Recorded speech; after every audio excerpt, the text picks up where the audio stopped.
Bismillahirrahmanirrahim. Assalamualaikum warahmatullahi wabarakatuh. Alhamdulillahi rabbil alamin.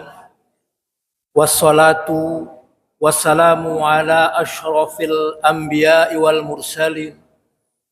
Nabiyyina Muhammadin wa ala alihi wa sahbihi ajma'in. Allahumma salli wa sallim ala Muhammadin wa ala alihi wa ashabihi wa man tabi'ahum bi ihsani ila yaumiddin. Jamaah Masjid At-Thayyibah, alhamdulillah kita hari ini bertemu kembali. Kebetulan saya diminta mengisi untuk kajian Sirah Nabawiyah seperti biasanya disampaikan oleh Ustadz Helmi yang alhamdulillah beliau sedang menjalani ibadah haji.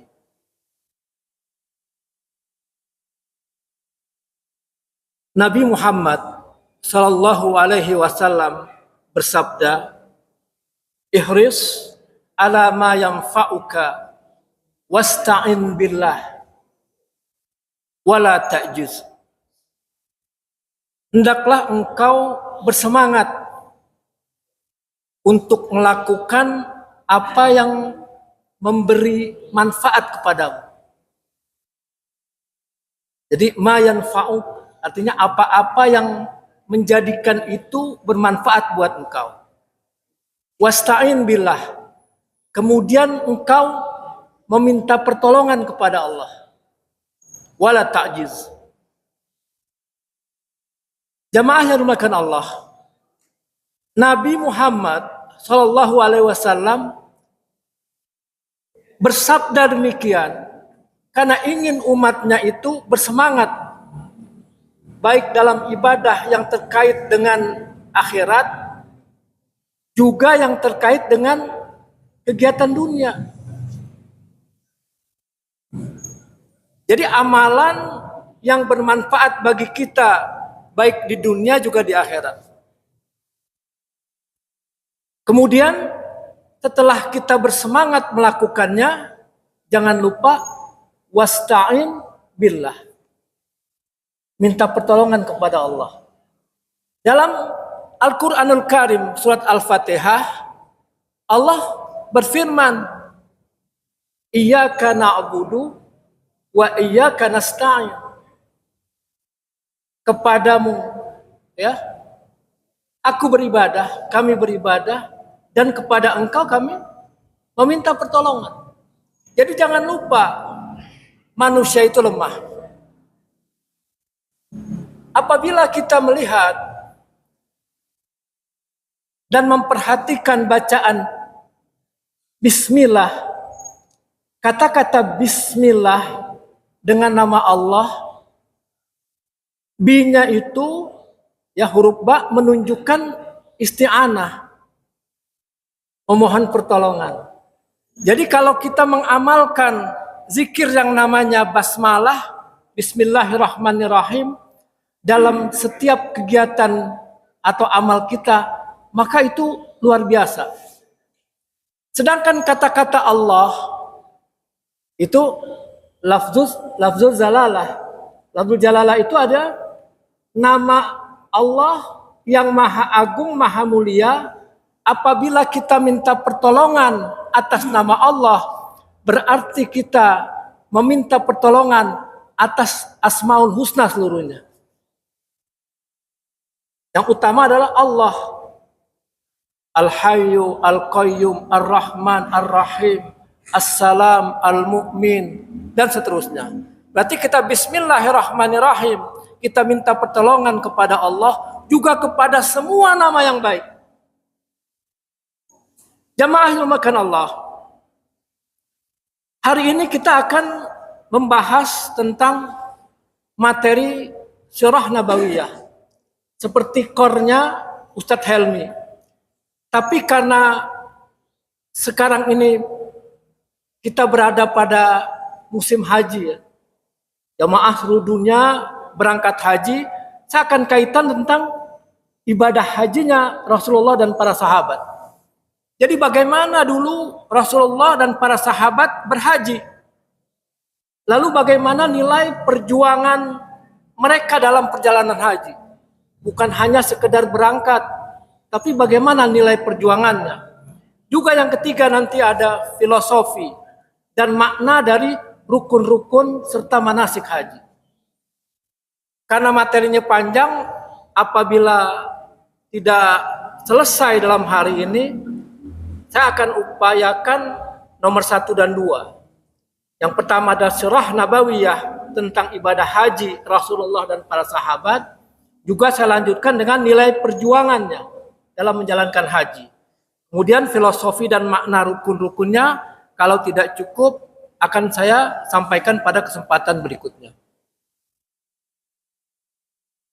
Jamaah yang dimuliakan Allah Subhanahu wa taala, sebagaimana kita fahami, kita ketahui bahwa haji itu bukan sekedar perjalanan fisik menuju kota Mekah.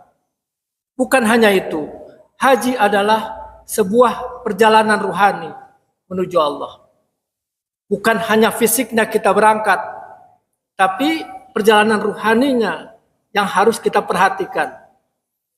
Dalam ibadah haji, kita melihat bagaimana Rasulullah Shallallahu Alaihi Wasallam dan juga para sahabat menjalani puncak penghambaan.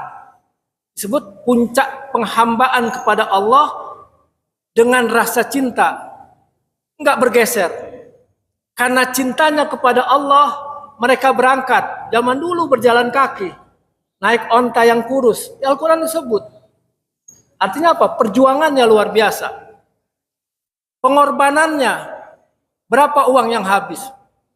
Banyak orang yang haji menjual hartanya. Punya mobil 2 dijual 1 untuk pergi haji. Dia korbankan mobilnya. Dan juga ketundukan kepada Allah. Jadi haji adalah sebuah warisan tauhid. Warisan tauhid dari Nabi Ibrahim alaihissalam yang kemudian disempurnakan oleh Nabi Muhammad sallallahu alaihi wasallam.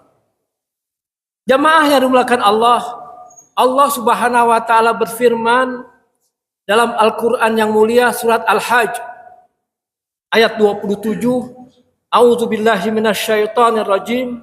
Wa azin fin nasi bil hajj ya'tuka rijala wa ala kulli dhamir ya'tina min kulli fajjin amiq. Dan serulah manusia untuk mengerjakan haji, niscaya mereka akan datang kepadamu dengan berjalan kaki atau mengendarai unta yang kurus. Perjuangan yang dilihat, lambang unta yang kurus artinya kita susah menuju sana. Jalan kaki lambat, unta yang kurus juga jalannya lambat. Mereka datang dari segenap penjuru yang jauh. Jadi dari berbagai pelosok negeri berbondong-bondong ke satu titik kota Mekah. Sekarang mari kita masuk haji dalam Sirah Nabawiyah. Haji saat sebelum Islam, bangsa Arab itu sudah mengenal haji sebagai peninggalan Nabi Ibrahim alaihissalam. Namun pada saat itu risalahnya sudah berubah, sudah terkontaminasi dengan kesyirikan. Apa saja bentuk kesyirikannya? Tawaf tanpa pakaian. Pada saat itu mereka tawaf telanjang. Pada saat Nabi belum diangkat sebagai Rasul. Pada saat itu mereka telanjang. Kata-kata talbiyahnya juga bercampur kata-kata syirik, kesyirikan. Lalu ada penyembahan berhala di dalam Ka'bah, patung-patung. Maka itu pada saat Futuh Mekah, Berhala itu dihancurkan semuanya.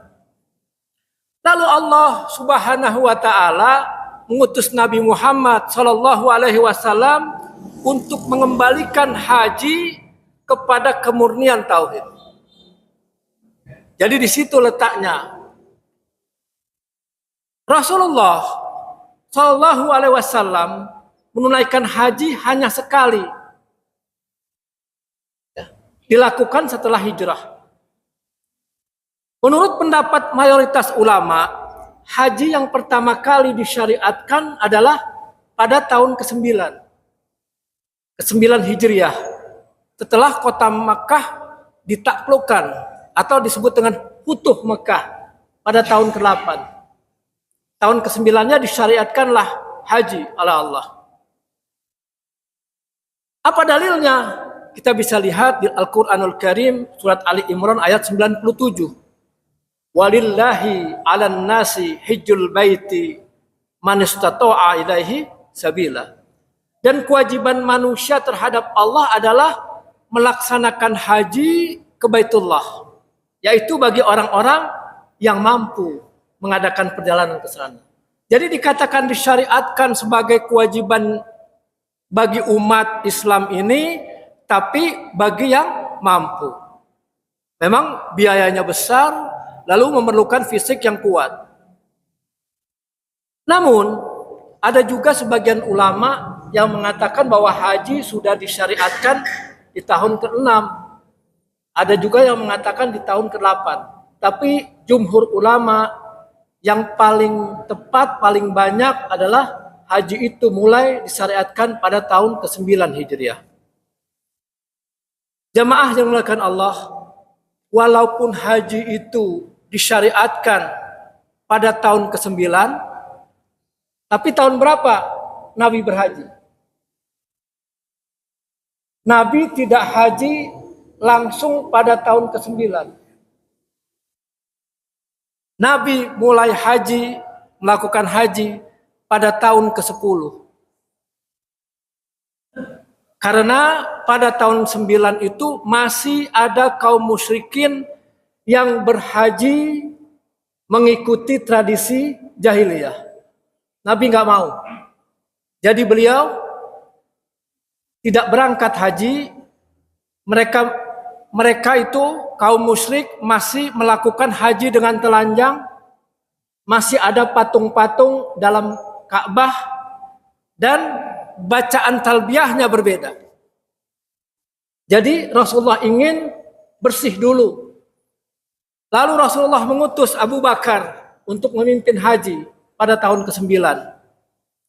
Jadi disebut sebagai Amirul Hajj, Abu Bakar As-Siddiq.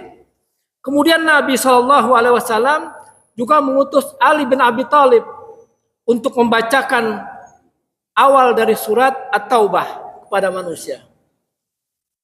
A'udzubillahi minasyaitonirrajim. Kita hafal.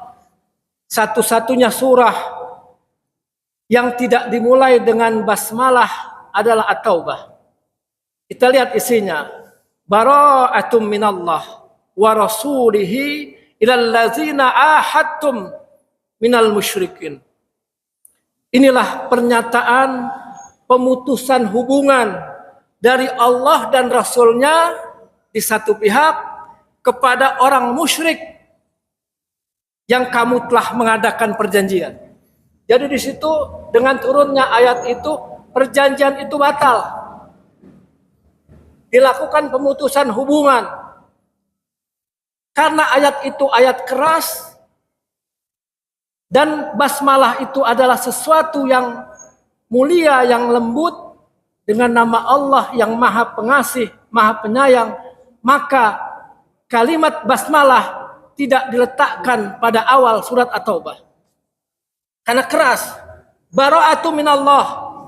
Inilah pemutusan hubungan dari Allah dan Rasulnya kepada kaum musyrikin. Jadi Rasulullah memerintahkan Ali bin Abi Thalib untuk membacakan ayat ini di kota Mekah.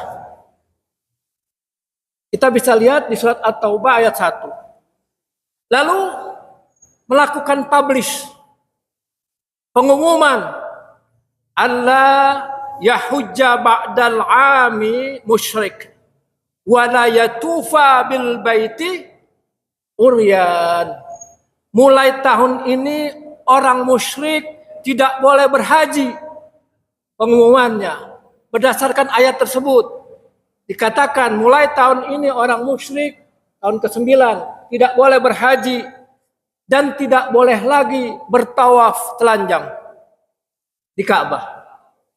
Jadi benar-benar dibersihkan kemusyrikan yang ada pada saat itu. Kita bisa lihat di hadis Imam Bukhari dan Muslim. Jamaah yang dimuliakan Allah, setelah Ka'bah dan haji dibersihkan dari kemusyrikan, barulah Rasulullah Shallallahu Alaihi Wasallam menunaikan haji. Disebut dengan haji wada, karena yang pertama juga yang terakhir pada tahun ke-10.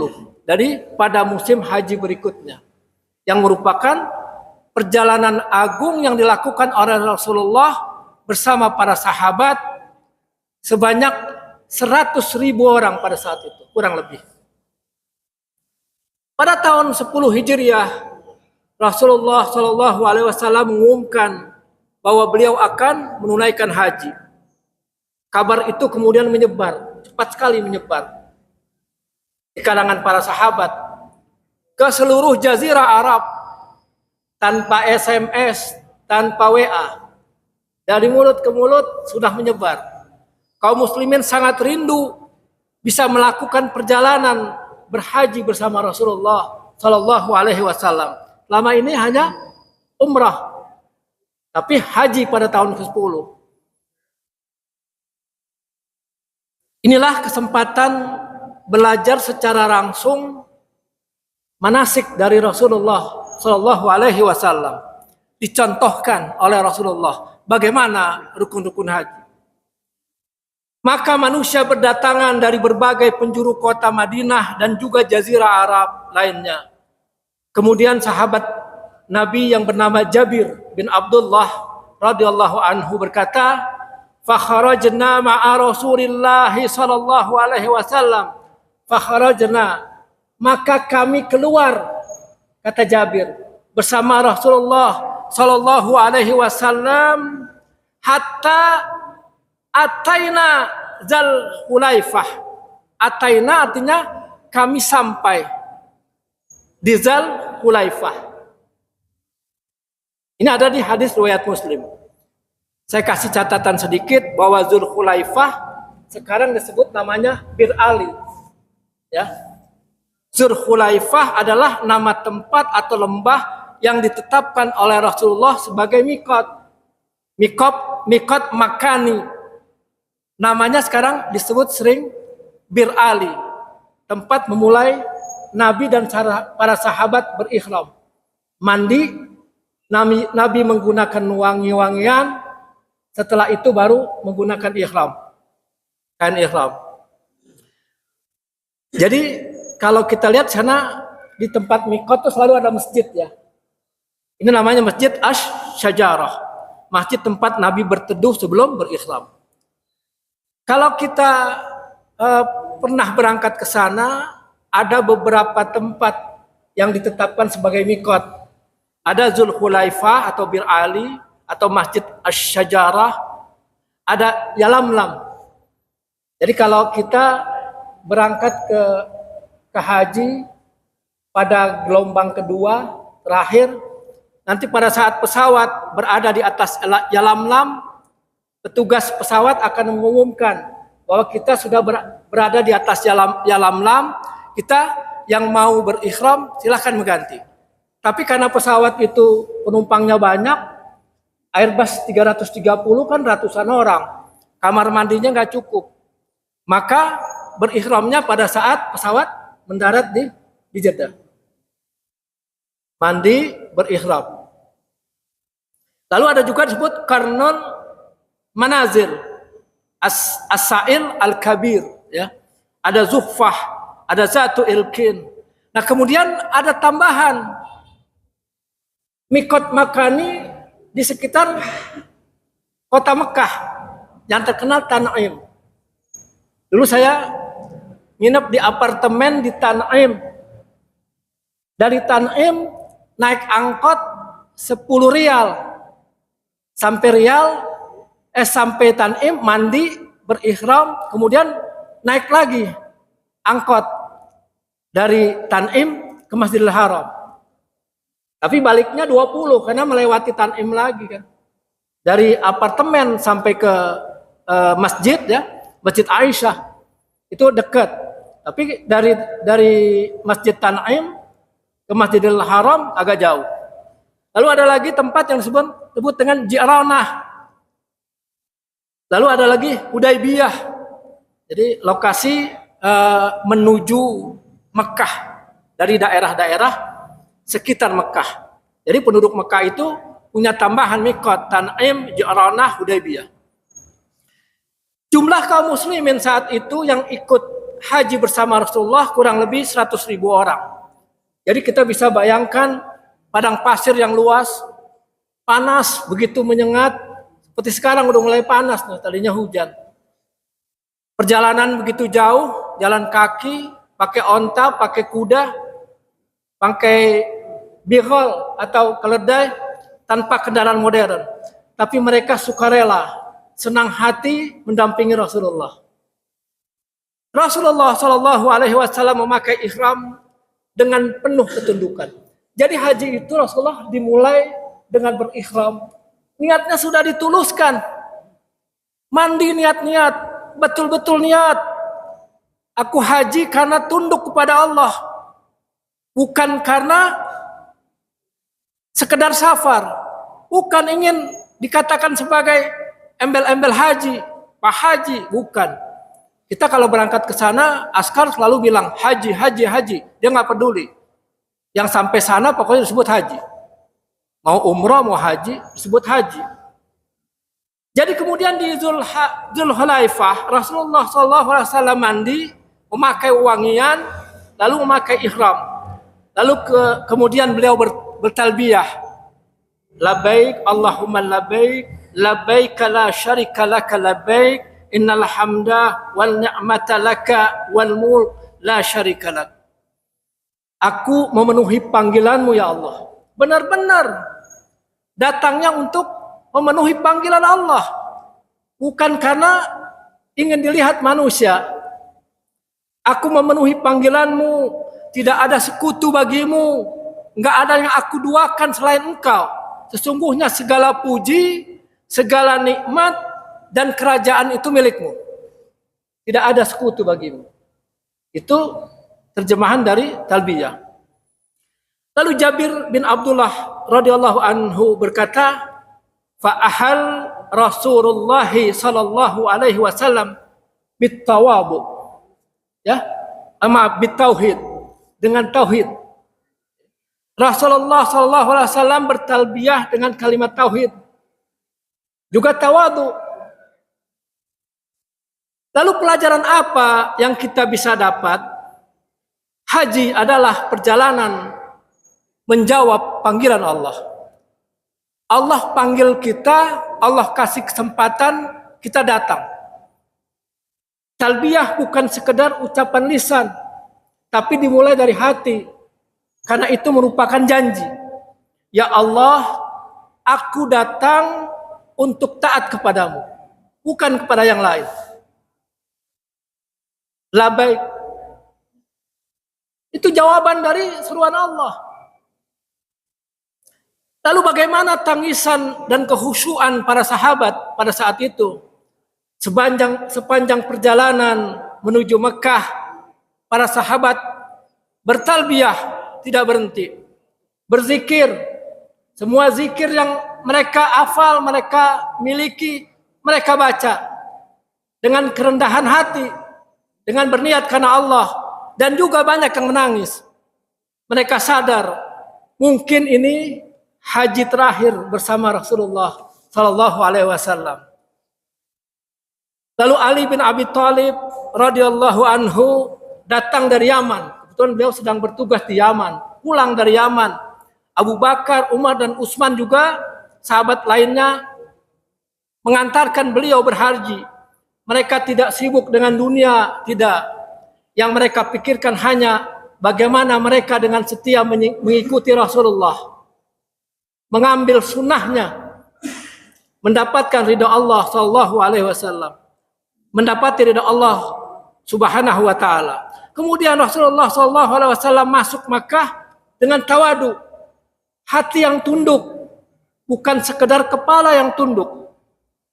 Tidak masuk ke dalam kota Mekah seperti raja, tidak.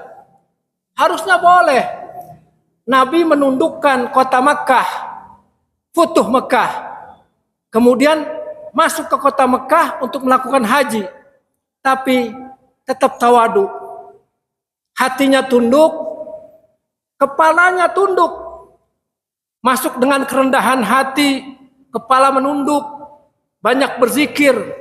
Padahal saat itu seluruh jazirah Arab tunduk kepada Islam, tapi tidak aji mumpung.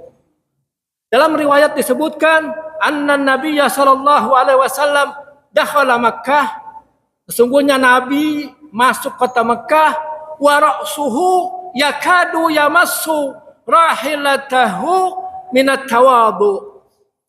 Nabi sallallahu alaihi wasallam memasuki Mekah sementara kepala beliau hampir menyentuh tangannya, bahkan sampai ke tunggangannya. Naik onta ini saking tawaduknya Nabi.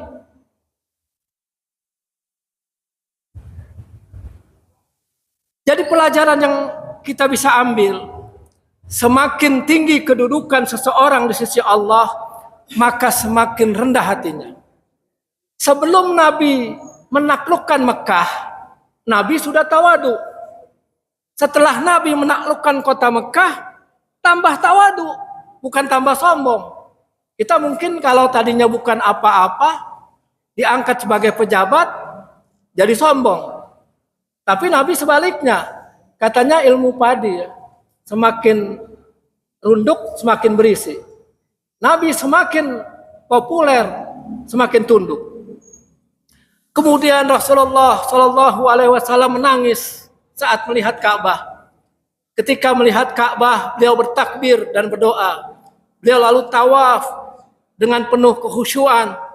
Lalu para sahabat memperhatikan setiap gerakan Nabi, langkah demi langkah. Sahabat mencontoh manasik dari haji yang dilakukan oleh Nabi. Inilah pelajaran langsung dari Rasulullah Sallallahu Alaihi Wasallam. Karena itu beliau bersabda, "Khuzu anni manasikakum, khuzu anni manasikakum." Ambillah manasik kalian dariku. Jadi contohlah aku, contohlah bagaimana aku berhaji, kata Nabi. Inilah puncak haji, lebih dari 100.000 sahabat berkumpul di padang Arafah. Tidak ada perbedaan status, tidak ada perbedaan warna kulit, suku, jabatan, semua memakai pakaian ihram warna putih. Kemudian Rasulullah Shallallahu Alaihi Wasallam menyampaikan khutbah yang disebut dengan khutbah wada yang sangat agung. Apa isinya? Saya buat pointer ya. Inna ribakum maudu', seluruh riba telah dihapus. Yang pertama riba. Zaman itu riba luar biasa. Ya, inna ribakum maudu', seluruh riba telah dihapus. Yang kedua, istausu bin nisa'i khaira, berbuat baiklah kepada para wanita. Jadi kita para suami berbuat baiklah kepada istri kita, kepada anak kita, terutama yang wanita. Ini perintah dari Nabi. Bahkan bukan istri pun, bukan anak pun, kepada wanita kita harus memperhatikan, menjaga, melindungi. Dan beliau bertanya kepada para sahabat, ala hal ballaghtu, bukankah aku telah sampaikan ini semua? Jadi Nabi meminta persaksian. Lalu para sahabat menangis. dan menjawab, "Benar wahai Rasulullah, engkau telah menyampaikan kepadaku." Lalu Rasulullah mengangkat jarinya ke langit seraya berkata, "Allahumma syhad, ya Allah, saksikanlah bahwa aku telah menyampaikan semuanya kepada umat ini. Dan umat telah bersaksi bahwa Rasulullah telah menyampaikan semuanya. Tidak ada satupun yang disembunyikan oleh Rasulullah. Allahumma syhad, ya Allah, saksikan." Lalu sahabat menangis dan merasa ini benar-benar adalah saat perpisahan. Wada, khutbah perpisahan dan haji perpisahan. Pada khutbah wada intinya terdapat pesan besar kemanusiaan, yaitu larangan menzalimi. Lalu yang kedua, persaudaraan umat Islam. Yang ketiga, kemuliaan darah dan harta. Kita harus menjaga kemuliaan manusia. Gak boleh kita menzalimi. Darah tidak boleh ditumpahkan tanpa alasan yang sah. Hak perempuan, larangan riba, dan semua manusia setara. Gak ada bedanya. Lalu beliau SAW bersabda, tidak ada kelebihan orang Arab atas non-Arab kecuali ketakwaan. Laisa Arabiyyin ala ajamiyyin fadlan illa bitaqwa. Yang dinilai hanyalah takwanya. Inilah salah satu pesan terbesar haji, bahwa seluruh manusia sama di hadapan Allah. Yang beda adalah takwanya. Enggak usah peduli sama orang. Orang kaya tapi tidak sholat, udah biarin aja. Tidak mau bantu kita nggak apa-apa. Orang pejabat minta tolong kita, nggak ditolong. Ternyata dia bukan orang takwa, biarin aja. Cukup kita bertakwa kepada Allah dan minta tolong kepada Allah. Lalu turun ayat kesempurnaan Islam. Kita bisa lihat Al-Quranul Karim surat Al-Ma'idah ayat 3. A'udzubillahi minasyaitonirrajim. Al-yawma akmaltu lakum dinakum wa atmamtu alaikum ni'mati wa raditu lakumul Islam madina. Pada hari ini telah aku sempurnakan agamamu untukmu. Kata Allah kepada Nabi, pada hari ini aku telah sempurnakan agamamu untukmu. Telah aku cukupkan nikmatku atasmu. Dan telah aku redoi Islam ini sebagai agamamu. Jangan yang lain. Cukup Islam. Lalu para sahabat, pada saat ayat ini turun, mereka diam. Nangis sedih. Terutama Umar bin Khattab radhiyallahu anhu menangis ketika ayat ini turun. Dan para sahabat bertanya, "Ya Umar, kenapa engkau menangis?"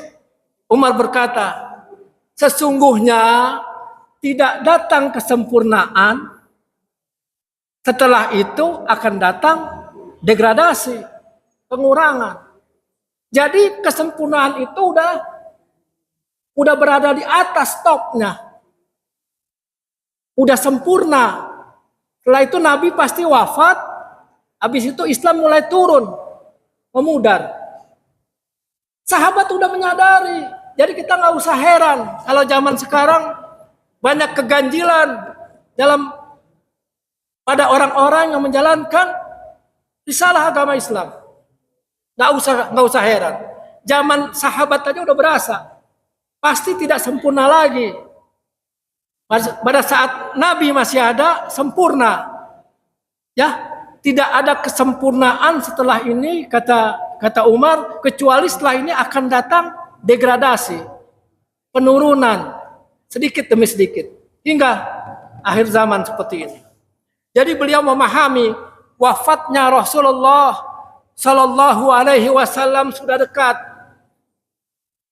Jamaah yang dimuliakan Allah, dalam perjalanan haji itu Rasulullah tidak melakukan kesibukan untuk memuliakan, memikirkan dirinya sendiri, tidak. Beliau justru mengajarkan umat, mengajarkan sahabatnya, memudahkan orang lain. Ini harus kita contoh. Kita harus memudahkan orang lain. Lalu menjawab pertanyaan dari para sahabat. Lalu memperhatikan jamaah yang lemah. Kalau kita ingin mencontoh, itulah sifat mulia. Ketika ada sahabat yang salah dalam manasik karena lupa, Rasulullah tidak menyalahkan. Apa yang dikatakan Rasulullah? If'al wala haraj. Kata Nabi, lakukan saja, nggak mengapa. Begitu sabarnya Nabi. Jadi pelajarannya apa di sini? Islam adalah agama kemudahan, bukan kesulitan. Lakukan apa yang mudah, yang mampu. Tidak mampu, bukan prioritas untuk dilakukan. Jadi bukan yang memberatkan. Haji Wada adalah pertemuan terakhir yang mengharukan. Setelah selesai haji, kemudian Rasulullah SAW kembali ke Madinah.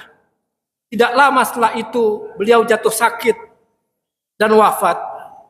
Karena memang itu adalah haji perpisahan. Para sahabat sedih. Teringat bagaimana mereka bertalbiyah bersama Rasulullah Sallallahu Alaihi Wasallam, mendengar khutbah beliau Sallallahu Alaihi Wasallam, lalu mendengar tangisan di Arafah dan nasihat-nasihat terakhir beliau.